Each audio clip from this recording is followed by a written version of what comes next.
సంబంధించినటువంటి ఉద్యమకారుడు. పాపం గంజాయి మీద అవగాహన కల్పించినటువంటి వ్యక్తి. ఎవరన్నా గంజాయి అమ్ముతుంటే ఆ గంజాయిని నిరోధించాలి అని చెప్పి తపన పడ్డటువంటి వ్యక్తి, పోరాటం చేసినటువంటి వ్యక్తి. అటువంటి వ్యక్తినే ఈ గంజాయి అమ్మేటువంటి డ్రగ్స్ ముఠా మాఫియా ఈరోజు హత్య చేసింది, హతమార్చింది అంటే ఇంతకన్నా దౌర్భాగ్యమైనటువంటి పరిస్థితులు మరొకటి ఉండవు. ఎందుకు ఈ మాట చెప్తున్నాను? నెల్లూరు రూరల్ నియోజకవర్గానికి సంబంధించి ఇది పూర్తిగా గంజాయి సామ్రాజ్యంగా మారిపోయింది. పెంచలయ్య హత్య జరిగినటువంటి విషయంలో, పెంచలయ్య హత్య ఏదైతే జరిగిందో, పెంచలేని ఎవరైతే హత్య చేశారో వాళ్ళు టీడీపీతో అంటకాగుతున్నటువంటి మాట వాస్తవమా కాదా? వాళ్ళు టీడీపీకి సంబంధించినటువంటి కార్యకర్తలా కాదా? ఈరోజు దానికి సమాధానం చెప్పాల్సినటువంటి అవసరం ఉంది. ఈరోజు కామాక్షి ఎవరైతే పురికొల్పి ప్రధానమైనటువంటి ముద్ద అయిందో, దీనిలో ఉన్నటువంటి A1 జేమ్స్, వీళ్ళిద్దరూ హత్యకు ప్రధానమైనటువంటి కారకులు అని చెప్పి ఈరోజు పోలీసులు వెల్లడించారు. ఈరోజు కామాక్షి, జేమ్స్ అనేటువంటి వాళ్ళిద్దరూ రూరల్ ఎమ్మెల్యేగా ఉన్నటువంటి కోటమిరెడ్డి శ్రీధర్ రెడ్డి అనుచరులా కాదా? ఈరోజు కోటమిరెడ్డి శ్రీధర్ రెడ్డితో పాటు వాళ్ళు అంటకాగుతున్నారా లేదా? వాళ్ళు ఉన్నారనేటువంటి ధైర్యంతోనే ఈ విధంగా వాళ్ళు ప్రవర్తించారు తప్ప మరొకటి కాదు కదా.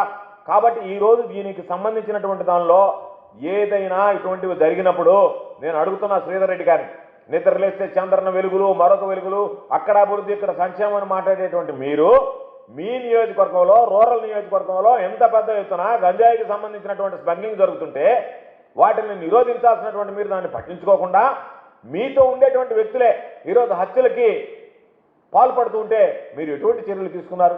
ఈరోజు మీరు వెళ్ళి మొసల కన్నీరు కార్చడమో లేదా అక్కడ కూర్చోవడమో దీన్ని ఖండించడం ఈరోజు నేను చూసా.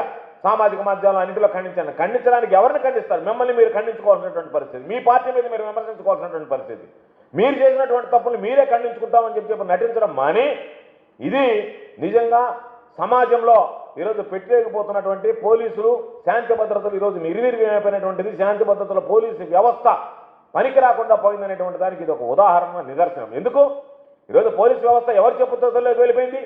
ఎవడన్నా ఒక రౌడీ షీటర్ని తీసుకొస్తే, ఎవడన్నా ఒక గంజాయి అమ్మని తీసుకొస్తే ముందు వాళ్ళు అక్కడ ఉన్నటువంటి ఎమ్మెల్యేకి చెప్పాలి, అయ్యా ఫలానా వ్యక్తిని తీసుకొచ్చాం, కామాక్షిని తీసుకొచ్చాం, లేదా ఈరోజు చేసినటువంటి జేమ్స్ని తీసుకొచ్చాం, కాబట్టి వీళ్ళ మీద కేసులు పెట్టాలనా లేదా, పెట్టాలనుకుంటే ఏ కేసులు పెట్టాలా అనేటువంటివి, ఏ కేసులు పెట్టాలా, ఏ సెక్షన్లు పెట్టాలా, ఏ విధంగా నడపాలా, ఏం చేయాలనేటువంటివన్నీ స్థానికంగా ఉండేటువంటి ఎమ్మెల్యేలు, స్థానికంగా ఉండేటువంటి పాలక పక్షానికి సంబంధించినటువంటి వ్యక్తులు చెప్తే చంద్రబాబు నాయుడు చెప్పారు, పొలిటికల్ గవర్నెన్స్ ఇచ్చేసాడు, ఫ్రీ హ్యాండ్, మీ ఇష్టం, మీరు దోచుకోండి, మీరు అవినీతికి పాల్పడండి, దాడులు చేయండి, మీరు లాస్ట్గా హత్యలు చేయండి, ఏది చేసినా పొలిటికల్ గవర్నెన్స్ అనేటువంటిది నాకు ఇంపార్టెంట్, మా వాళ్ళని నేను వెనకేసుకుని వస్తానని చెప్పి సాక్షాత్తు రాష్ట్రానికి ముఖ్యమంత్రిగా ఉన్నటువంటి వ్యక్తి మాట్లాడినటువంటి మాటలు, పరిచయం చేసినటువంటి చెడు సాంప్రదాయం ఈరోజు నెల్లూరు జిల్లాలో అయితే ఉదయం లేస్తే పేపర్ తెరవాలంటే, సాయంకాలం పడుకోవాలంటే, సాధారణంగా మహిళలు బయటకు రావాలంటే భయపడేటువంటి వాళ్ళు ఈరోజు పురుషులు కూడా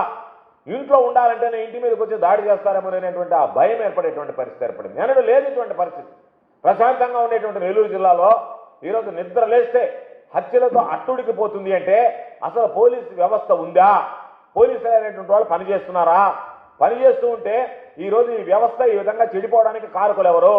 ఎందుకు మీరు వాళ్ళ మాటలు వింటున్నారు? ఎందుకు వాళ్ళ సూచనలు పాటిస్తున్నారు? ఎందుకు శాంతి భద్రతలకు విఘాతం కలుగుతున్నా, శాంతి భద్రతలు దిగజారిపోతున్నా, పోలీసు వ్యవస్థ ప్రతిష్ట రోజు రోజుకి మసకబారుతున్నా మీరు ఎందుకని ఈ విధంగా ఉండేటువంటి స్థానికంగా ఉండేటువంటి వ్యక్తుల వాళ్ళ కనుసన్నల్లో, వాళ్ళ ఆదేశాలతో ఈరోజు మీరు దాన్ని ఆచరిస్తున్నారు కాబట్టి, పాటిస్తున్నారు కాబట్టి ఈరోజు రక్షణ లేకుండా పోయింది.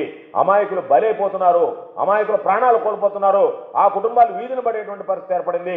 కాబట్టి దీనికి ప్రధానమైనటువంటి కారణం ఈరోజు ప్రభుత్వ కనుసన్నల్లో ఉన్నటువంటి పోలీసు వ్యవస్థ అని చెప్పి సందర్భంగా తెలియజేస్తున్నాను.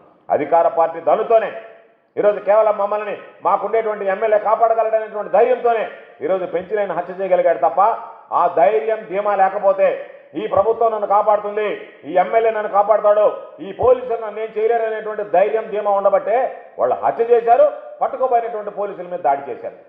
ఈరోజు సాయంకాలం వైఎస్ఆర్ కాంగ్రెస్ పార్టీ జిల్లా అధ్యక్షుడు కాకాణి గోవర్ధన్ రెడ్డి మాట్లాడుతూ ఆ యొక్క ఎవరైతే హత్య చేశారో వారు తెలుగుదేశం పార్టీ చెందిన వ్యక్తులు అని చెప్పని మాట్లాడటం జరిగింది.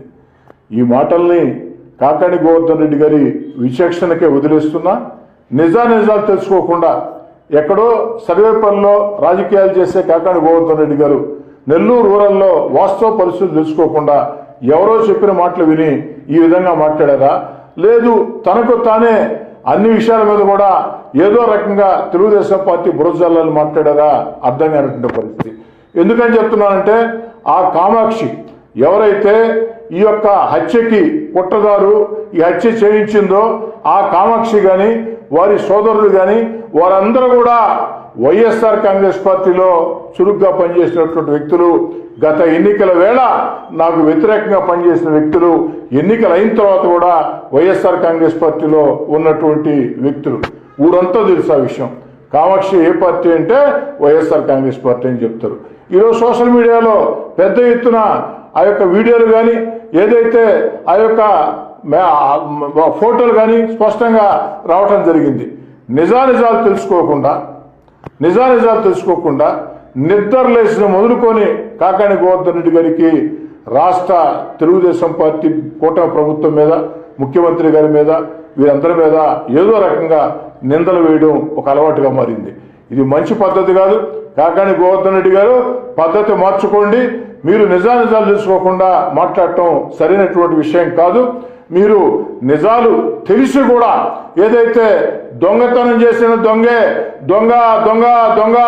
నరిచినట్టు మీ పార్టీ చెందిన వ్యక్తులు, ఏదైతే పెంచలయ్య గారిని చంపిన వ్యక్తులు వైఎస్ఆర్ కాంగ్రెస్ పార్టీకి చెందిన వ్యక్తులు, వైఎస్ఆర్ కాంగ్రెస్ పార్టీకి చెందిన వ్యక్తులు అన్న విషయం ఊరంతా తెలుసు. దాన్ని కప్పిపుచ్చుకునేదానికి ఎదురుదాడి ప్రజలు అసహించుకుంటారు, ప్రజలు ఏవగించుకుంటారు అని తెలియచేస్తూ దీన్ని ఎక్కడా కూడా రాజకీయవాదంగా మేము చేయటం లేదు కాబట్టే ఖచ్చితంగా గంజాయి హత్యగా భావించాం, అంతేగాని మరో మాట మేము మాట్లాడలా. కానీ వైఎస్ఆర్ కాంగ్రెస్ పార్టీ జిల్లా అధ్యక్షుడిగా ఉండి మాజీ మంత్రిగా ఉండి కాకాణి గోవర్ధన్ రెడ్డి గారు మాట్లాడిన మాటల్ని తీవ్రంగా వ్యతిరేకిస్తూ ఇలాంటి పద్ధతులు మార్చుకోవాలని కాకాణి గోవర్ధన్ రెడ్డికి హితవు చెప్తూ ఈ రాష్ట్రంలో ఈ యొక్క గంజాయి అనేది విస్తృతంగా వచ్చింది కూడా గత ప్రభుత్వంలోనే అన్న విషయాన్ని గోవర్ధన్ రెడ్డి గారు మీరు గుర్తుంచుకోండి. ఈరోజు మీ ప్రభుత్వంలో మీరు పొంచి పోషించిన ఈ యొక్క గంజాయి వట వృక్షాన్ని, గంజాయి మాఫియాని తెలుగుదేశం పార్టీ కూటమి అధికారంలోకి వచ్చిన తర్వాత చంద్రబాబు నాయుడు గారు, ఉప ముఖ్యమంత్రి పవన్ కళ్యాణ్ గారు, యువనేత నారా లోకేష్ గారు, హోంశాఖ మంత్రి అనిత గారు అందరు అధికారులు కూడా స్వేచ్ఛనిచ్చి ఈ యొక్క గంజాయిని పూర్తి స్థాయిలో నిర్మూలించండి, అన్ని రకాల కూడా ఈ గంజాయి బ్యాచ్ల మీద ఉక్కు పాదం మోపండి అని చెప్పారు. అందులో భాగంగానే రాష్ట్రం అంతా గంజాయి మీద తీవ్రంగా ఉక్కుపాదం పోలీసులు మోపుతూ ఉన్నారు. అలాంటి తెలుగుదేశం పార్టీ కూటమి ప్రభుత్వాన్ని, ముఖ్యమంత్రి గారిని విమర్శించే ముందు గురువింద సామెత గుర్తుకొస్తా ఉంది. మీ ప్రభుత్వంలో మీరు చేసినటువంటి పనులు ఈరోజు ఆ యొక్క వటవృక్షం, ఆ యొక్క మాఫియా వటవృక్షాన్ని తెలుగుదేశం పార్టీ హయాంలో పూర్తిగా నిర్మూలిస్తూ ఉంది. ఇకనైనా పద్ధతి మార్చుకోమని కాకాణి గోవర్ధన్ రెడ్డి గారు చెప్తున్నారు. కామ్రేడ్ పెంచలయ్య గారిని చంపేస్తే కనీసం చనిపోయిన తర్వాత ఆ యొక్క పెంచలయ్య గారి మృతదేహానికి నివాళులు అర్పించేదానికి కూడా ఒక్క వైఎస్ఆర్ కాంగ్రెస్ పార్టీ నాయకుడు రాలేదు. ఇది మీ పరిస్థితి.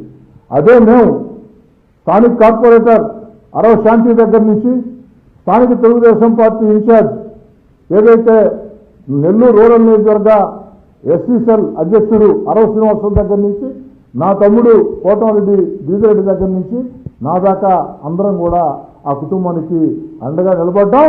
భవిష్యత్తులో కూడా ఆ కుటుంబానికి సిపిఎం పార్టీతో పాటు మేము ఉంటామని మాటిచ్చాం.